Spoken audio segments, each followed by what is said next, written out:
Hi friends, this is Swapna. Welcome back to our channel smart Telugu house wife.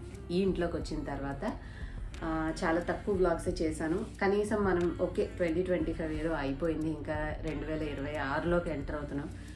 ఒక even number కదా, 25 అనేది చూడడానికి బాగుంది కానీ పెద్దగా ఏం జరగలేదు గొప్ప. అట్లీస్ట్ 26 అన్నా బాగుండాలి. మంచి మంచి మనం అనుకున్నట్టుగా, నేను మీకు చెప్పినట్టు వీడియో వాయిస్లో మాట్లాడదాం అన్నప్పుడల్లా ఇదిగో ఇప్పుడు మీకు వస్తున్నాయి చూడండి, సౌండ్స్ ఇవి వస్తాయి అన్నమాట. అందుకనే నేను డైరెక్ట్గా వాయిస్ ఓవర్ వీడియోస్ ఇస్తున్నాను, కానీ నాకు కూడా పెద్ద ఇంటరాక్షన్ ఇచ్చిన ఫీలింగ్ అనిపించట్లేదు. మీతో డైరెక్ట్గా మాట్లాడుతున్న ఫీలింగ్ బట్టి మళ్ళీ అనుకోకుండా ఒక కొత్త చోటుకి రావడం ఇలా డిస్టర్బ్ అయిపోయింది. అట్లీస్ట్ 26కి కొంచెం ఇక్కడ స్టేబుల్ అయ్యాం కదా. 26లో మాత్రం ఇంతకు ముందు చెప్పినట్టుగా కాదు, ఈసారి డెఫినెట్గా మంచి మంచి వంటలు నేను నేర్చుకున్నవి, నాకు తెలిసినవి మీకు అసలు ఇంతవరకు వీడియోస్లో షేర్ చేయని టిప్స్ రెసిపీస్తో పాటుగా నా డైలీ రొటీన్ బ్లాగ్స్ అయితే షేర్ చేస్తాను. డెఫినెట్లీ మీకు నచ్చుతుంది. ఇన్ కేస్ ఈ వీడియోని ఎవరైనా మీలో కొత్తగా చూస్తుంటే మాత్రం సబ్స్క్రైబ్ చేసుకోండి, ఇన్స్టాగ్రామ్లో ఫాలో చేయండి. డిస్క్రిప్షన్ అండ్ పిన్ కామెంట్లో మన వాట్సాప్ ఛానల్ నెంబర్ ఉంటుంది. నాకు హాయ్ మెసేజ్ సెండ్ చేస్తే నేను మీకు నోటిఫికేషన్స్ అయితే సెండ్ చేస్తాను, సో దట్ మన వీడియోస్ ఏవి మిస్ అవ్వకుండా ఉంటారు. సో ఇవాళ బ్లాగ్ ఆలస్యం చేయకుండా స్టార్ట్ చేసేద్దాం కదండి. పొద్దున్నే లెగిసి ఇంట్లో పనులు అయితే అన్నీ అయిపోయినాయి, ఫ్రెష్ అయిపోయాను అనమాట. ఇంకా ఫస్ట్ బాల్కనీలో మీకు ప్లాంట్స్ అప్డేట్ చూపిద్దామని చెప్పేసి ఇక్కడికి వచ్చాను. కొత్తిమీర ఫస్ట్ టైం పెట్టడం, సక్సెస్ఫుల్గా పెరగడం కూడా. అండ్ మీరు మన బ్లాగ్స్ కంటిన్యూగా ఫాలో అవుతూ ఉంటే నేను ఎప్పుడు ఏ వర్క్ ఎలా చేస్తున్నానో చూపిస్తున్నాను, కాబట్టి ఏదైనా డౌట్ ఉంటే ప్రీవియస్ బ్లాగ్స్ చూడండి. సో ఇదైతే సక్సెస్ఫుల్గా బాగానే వచ్చింది. వీట్ గ్రాస్ అయితే ఒకసారి కట్ చేశాక రెండోసారి కూడా మనం పెంచి కట్ చేసుకోవచ్చు అని చెప్పారు, కాబట్టి ఉంచితే అది కూడా మంచిగా పెరిగింది. దాన్ని కూడా హార్వెస్ట్ చేయాలి. ఇంకా ఇల్లు క్లీనింగ్ అదంతా పని అయితే అయిపోయింది. ఇప్పుడు మనం బ్రేక్ఫాస్ట్ చేసుకోవాలి. మా హస్బెండ్ అయితే బ్రేక్ఫాస్ట్ అవసరం లేదని చెప్పేసి తన ఆఫీస్కి వెళ్ళిపోయారు. సో ఇంకా నా ఒక్కదానికే అది కూడా నేను ఓవర్ నైట్ ఓట్స్ చేసుకున్నాను. అంతకుముందు ఓవర్ నైట్ ఓట్స్ అంటే తీయంగానే అలాగే తినాలేమో అని అనుకొని ఫస్ట్ టైం 2-3 టైమ్స్ అయితే నేను ప్లెయిన్గానే తిన్నాను. కానీ ఇంత చల్లదనానికి అలా ఫ్రిడ్జ్లో తీసింది చల్లడిది తినమంటే ఎవరు తింటారు చెప్పండి. సో ఫస్ట్ లెగవంగానే ముందు ఆ నైట్ మనం ఫ్రిడ్జ్లో పెట్టిన బౌల్ అయితే బయట పెట్టేస్తాను. మనం తినాలి అనుకునే 8-8:30 టైంకి ఏమవుతుందంటే చక్కగా కూలింగ్ తగ్గిపోయి ఉంటుంది. ఇంకా నట్స్ సీడ్స్ ఏవైతే నానబెట్టుకున్నానో అవన్నీ కూడా దాంట్లో వేసుకుంటాను. ఇది ఫస్ట్ టైం ఈ మధ్య తింటున్నాను బ్రెజిల్ నట్ అని చెప్పి. ఎప్పుడు వెళ్ళినా కనిపిస్తూ ఉంటుంది కానీ అది మనకి ఎప్పుడు అంత పరిచయంగా లేదు కదా అని కొనేదాన్ని కాదు. సో ఈసారి నేను ఓవర్ నైట్ ఓట్స్లో చేసుకునే దాంట్లో ఒక బ్రెజిల్ నట్ యాడ్ చేసుకుంటున్నాను. అండ్ హలీమ్ సీడ్స్ అని కూడా ఉన్నాయి నా దగ్గర, అవి చాలా తక్కువ క్వాంటిటీలో యాడ్ చేస్తున్నాను.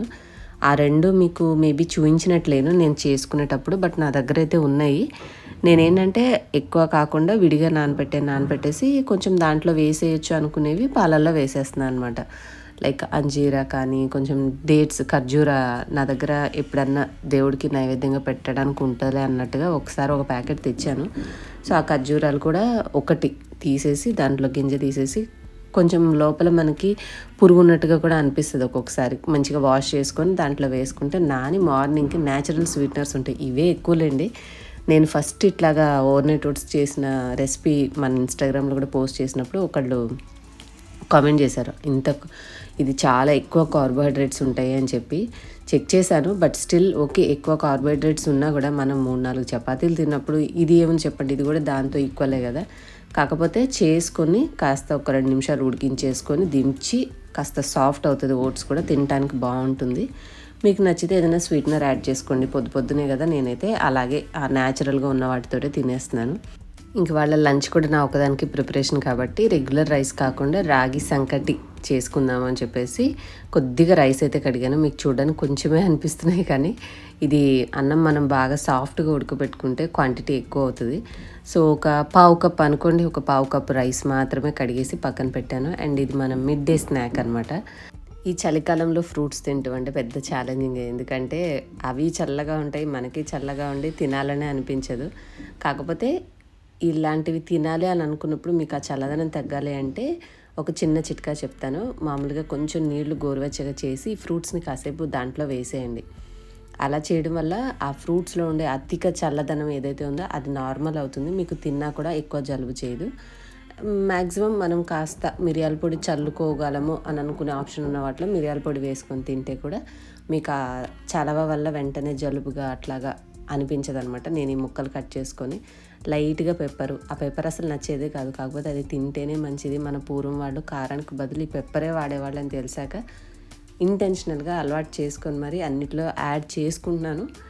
సో ఇప్పుడు కూడా కొంచెం చల్లి కాస్త పైన ఉప్పు చల్లుకుంటే కాంబినేషన్ బాగుంటుంది. సాల్ట్ పెప్పర్ కాంబినేషన్ ఇందుకేనేమో ముందు నుంచి ఉంది.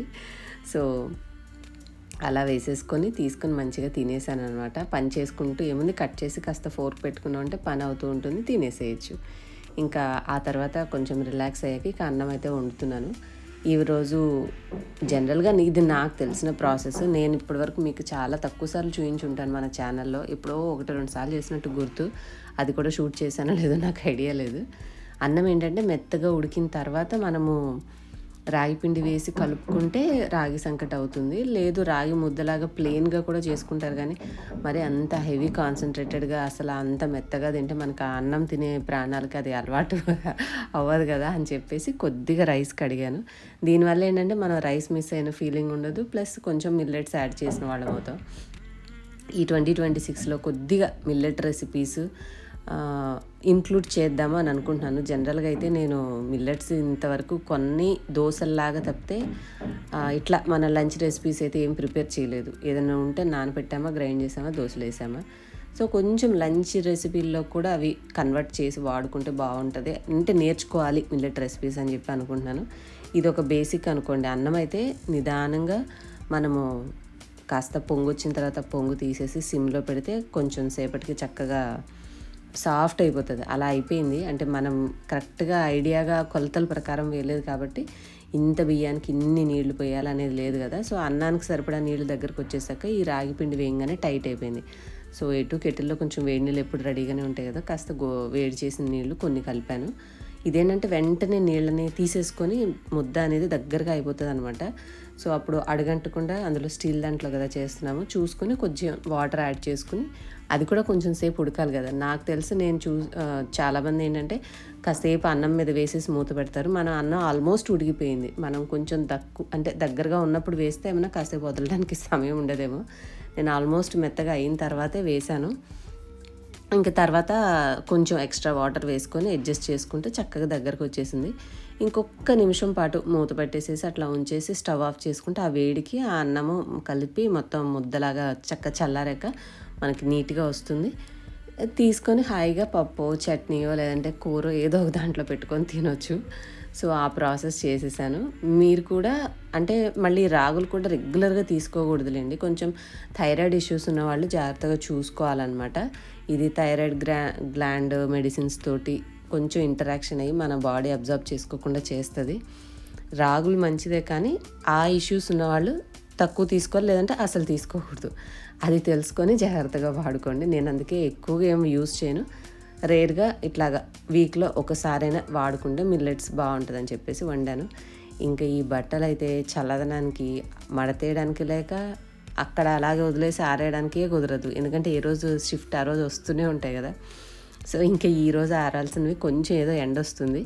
నిన్న న్యూ ఇయర్ కాబట్టి మొత్తం బెడ్షీట్స్ ఇక అన్నీ మార్చేసేసి ఫ్రెష్ చేసుకుంటే మనకి బర్డన్ లేకుండా ఉంటుంది కదా. సో ఆల్మోస్ట్ బెడ్షీట్స్ అవన్నీ కూడా అయిపోయినాయి. మొత్తం అన్నీ క్లీన్ చేసేసాను, ఉతికేసాను, అయిపోయింది. అవి ఈరోజు తీసేసి రొటీన్గా వేసుకునే మా హస్బెండ్వి ఇంకా మిగతా అన్నీ ఉన్నాయి, అవన్నీ కూడా వేసేసాను అనమాట. ఇవి ఆరిపోతే కొంచెం ఓ పెద్ద బండిల్ని బట్టలు ఉన్నాయి, అవి ఒకటి మడతేయాలి. సో ఇది ఈరోజు చేస్తే అయిపోయిందని అనిపించుకోవడానికి ఉండదు, ఉంటూనే ఉంటుంది ఈ వర్క్. సో దీంట్లో మార్పు అయితే ఏమి ఉండదులేండి. ఇంకేమన్నా సంగతులు చెప్పండి మీరు. ఇంకా ఏమైనా మన సబ్స్క్రైబర్స్ నేను ఈ ప్లాంట్స్ చూపించినప్పుడు ఎవరో ఒకళ్ళు కమెంట్ చేశారు, మీకు ప్లాంట్స్ కావాలంటే చెప్పండి ఇస్తామని. చాలా హ్యాపీ అనిపించింది. బట్ మనకే స్థలం లేదు, చూద్దాం నిదానంగా ఏమైనా అవసరమైతే తర్వాత ఇంకా కావాలంటే వాళ్ళ దగ్గర అడిగి తీసుకోవచ్చు. సో ఇదిగోండి మొత్తానికి బెడ్రూమ్ అంతా కూడా నీట్గా బెడ్స్ చేంజ్ చేసేస్తే ఎంత రిఫ్రెషింగ్గా ఉంటుందో. మంచిగా ఈరోజు ఇది వేశాను. ఇంకా ఇగో ఈ పాపం ఐరన్ స్టాండ్ ఇంకా ఇరిగిపోతుందో ఏమో, అంత మూట అయిపోయింది. మీరు కూడా ఇలా ఉంటారా అసలు? అంటే ఉండమని చెప్పట్లేదులేండి, నేను ఇప్పుడే కదా అన్నీ తీసాను, మడతేసేస్తాను, ఏమనుకోవద్దు. సో అది ఇవాళ సింపుల్ వీడియో. హోప్ మీ అందరికీ నచ్చింది అని అనుకుంటున్నాను. ఇవాళ చూపించిన రెసిపీస్ అవన్నీ కూడా మీరు తప్పకుండా ట్రై చేయండి. అండ్ ఇది వాము చెట్టు, ఎప్పుడైనా తిన్నప్పుడు హెవీగా ఉంటే తీసుకుని ఒక ఆకు అట్లా నమిలి మింగేసేయండి, మీకు చాలా రిలీఫ్గా అనిపిస్తుంది. అందరి ఇళ్లలో తప్పకుండా ఉండాలి. రెగ్యులర్గా కాదు, రేర్గా అవసరమైనప్పుడు వాడుకుంటే మాత్రం హెల్త్కి బెనిఫిట్స్ మంచివి అనమాట. సో ఇది ఈరోజు నేను మీకు చెప్పాలన్న బోనస్ టిప్ కూడా చెప్పేశాను. ఇలా నాకు తెలిసిన మంచి టిప్స్, చక్కటి రెసిపీస్ నా డైలీ రొటీన్ మీతో షేర్ చేస్తుంటాను. కొత్తగా చూసేవాళ్ళైతే సబ్స్క్రైబ్ చేసుకోండి. వీడియో నచ్చితే లైక్ చేసి షేర్ చేయండి. నెక్స్ట్ వీడియోలో మళ్ళీ కలుద్దాం. Thank you for watching.